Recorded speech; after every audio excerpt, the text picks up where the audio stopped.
All right. Well, if there is a mathematical relationship between centripetal acceleration and the angular velocity, the average angular acceleration is the rate at which the angular speed changes. And in an analogy of this to the constant linear acceleration, in other words, if we were to take the kinematic equations from linear motion, and my voice cracked? You guys are always laughing at me when my voice cracks. Well, if I were to plug this in, I would end up with this, that my angular velocity, my final angular velocity would be equal to my initial velocity plus the acceleration times time. So your kinematic equation would look like this. Velocity is equal to the initial velocity plus acceleration times time. Do you remember that from the beginning of the school year? So this is the exact same formula, except now we're plugging in angular velocity, angular acceleration, right? Does that make sense to you guys? Okay. Assuming that the acceleration is constant in both cases.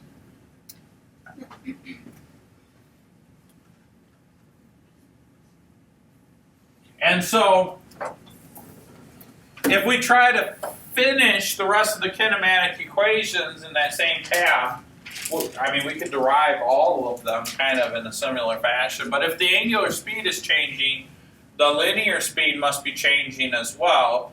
The tangential acceleration is related to the angular acceleration. So this a sub t is referring to a change in the tangential acceleration. Now, what that means is that we have an acceleration here, right? Remember, acceleration is a vector. So if that ball, like let's assume this is a ball on the string and we're whipping it around in a circular path, right? If that string were to break like the MIT demonstration, if that string were to break, that ball would fly in this direction at the acceleration a sub t, right? But if the string doesn't break, the acceleration's magnitude is the same because the angular acceleration is the same, but the direction changes. So a split second later, a sub t would be the same magnitude, and it would be tangential to the curve, right? But the direction would change. And so that's what all this refers to. Mathematically, acceleration is the velocity, change in velocity over time.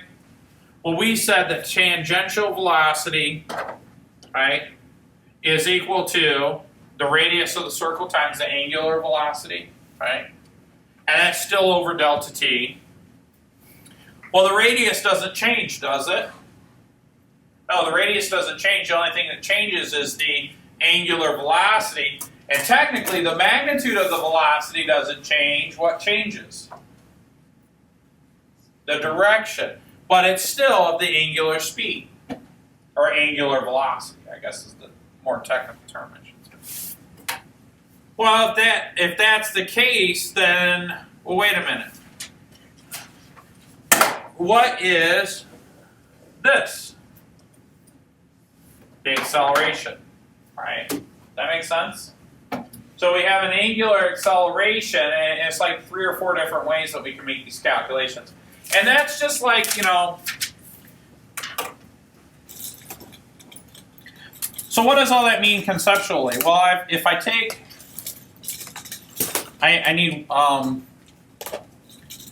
if I take my cart, and we talk about all that kinematic stuff, right? We have the cart, it's sliding back and forth, right? It's traveling in a straight path. We can calculate the velocity and the acceleration and the change in position and all that stuff, right? Well, the only difference between this and uniform circular motion is that we close it off in a circular path. But the cart, still, to some degree, the magnitude, the numbers we use are still the same. The only thing that really changes is the direction. So whenever we observe motion in a circular uniform circular motion, we have a tendency to use these equations. But there is still a relationship to the tangential, because really, this car, the movement of this car, when I undo the circle and take it off the circular path, it's still moving the same. So the mathematical relationship between linear and circular motion is mathematically based on that. Okay? So now what does that mean? Well, if I go through all the kinematic equations, and you'll want to write these down because you can't do your homework without them. You can start writing now. I'm just going to talk. I'm not going to write anything down on the board other than that. If you look at your linear, over here we have the linear equations, the kinematic equations. And then through algebra and substitution, if I plug in the uniform circular motion, or the angular velocities and the angular accelerations and the angular displacements, then I get kinematic equations for uniform circular motion. Kinematic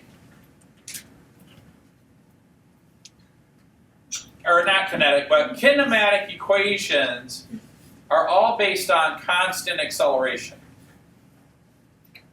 Keep that in mind. We talked a lot about that at the beginning of the year. I said that, I don't know if you guys remember that, but I said this is assuming that we have constant acceleration. And when we did our free fall stuff and we did our projectile motion, the acceleration was constant. It didn't change. The acceleration didn't change.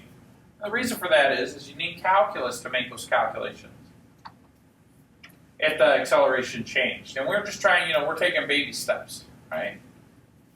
So it's the same thing for the uniform circular motion. The reason Mr. Adams keeps using the word uniform is whenever you hear Mr. Adams say uniform circular motion, by the way, that's all we're going to talk about. So if I don't say uniform circular motion, you should know that's what I'm talking about. It's uniform circular motion. But really that just means that the angular acceleration is constant. At least with regards to the magnitude of it. Right. And so if I plug all that stuff in and I do a bunch of math, these equations here are what we're going to use for our book. So it'll say the moon of Jupiter, this moon of Jupiter has a radius of its orbital of blah, blah, blah, blah, blah, and it has a tangential velocity of something, something, something. What is its angular velocity? Well, sometimes you gotta go back and forth. Or it might just say, what is the angular velocity of such and such planet as it orbits around this? Or a satellite up in space orbits the Earth at a angular velocity of blah, blah, blah, blah, blah. How much time will it take to orbit the Earth 30 times? Or how many times will it orbit the Earth in a year? These are the equations you have to use, I guess is what I'm trying to say. We'll do a bunch of example problems, and in your homework we'll talk about that. Okay? Were you guys not done copying that? I wasn't done. I apologize. We'll go back and let you copy that. Thank you.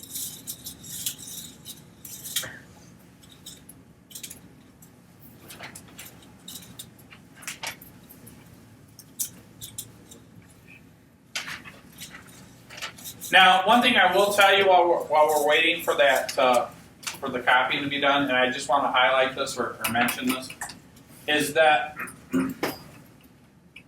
most of the circular motion stuff is due to what we call satellite or planetary motion, or Kepler's law is what we'll talk about. An object will remain in motion on a straight path unless acted upon. But if I take a satellite and I put it up in space, we saw in that previous equation that the gravitational force is based on the mass of the satellite and the mass of the Earth. Okay?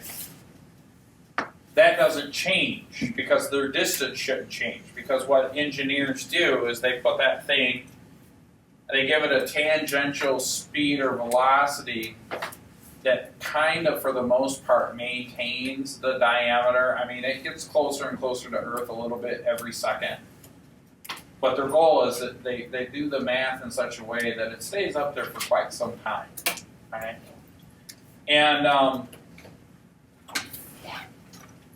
if that's the case, it will remain at a constant acceleration, magnitude-wise, right? The acceleration due to gravity is like centripetal force. It always points towards the center of the Earth, sort of. Okay? Okay? All right.